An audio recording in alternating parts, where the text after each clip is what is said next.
Ang anak ko. Hindi na nyo naman ang anak niga. Malaki pa sa akin, baldado na ako. Pag si Amara ang nag-garnet. Ay, buhok. May buhok, bebe. Isipin mo na lang ikinasa barko. Pag si Amara ang naganyan sa iyo, talaga ang bungo mo ito magtudas. Hindi mo naman ang laki, ang tabang nipis. Sobrang nipis ni Amara.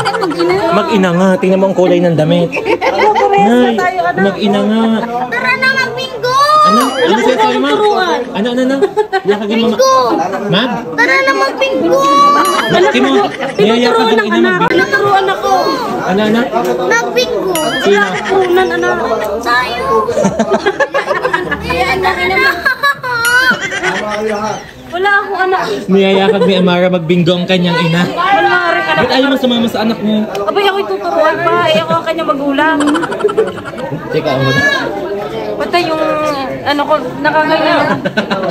May naipit. Ano masasabi mo kay Kuya?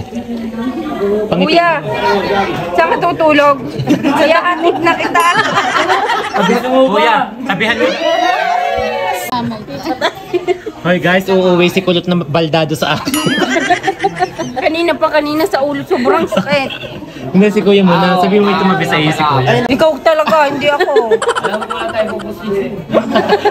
Kuya, pag yumaman ako, bibigyan Hindi, kita. i-donate mo muna yung sa'yo. Pwede ako nawala. Ipakita mo muna. Kuya, tatanggipan mo naman ang ngipin kong malaki. Kami nagpakuha kay Amara ng sesto. Tingnan naman. Sito? Sito pala. Diyos ko po, tingnan naman matigas pa sa mukha ko. Ang Paano tatalukan. ko gari maano? Ako si Kulot ng sesto. At ang tatalukan ito yung tuyo. At kami pumila pa sa bigasan. Ano? Ang nakuha ni Amara matigas pa sa mukha naming yelong-yelo. Paano ari matatalok? Paano ari malulunok? Iyelong-yelo. Tingnan mo, pag tulo pa'y wala. Paano ari malulunok? Lulunokin lang. Oh, Kulot. Mamaya pa yun mauubos. Isalpak mo sa lalamunan mo. Siguro hanggang sa pag-uwi namin.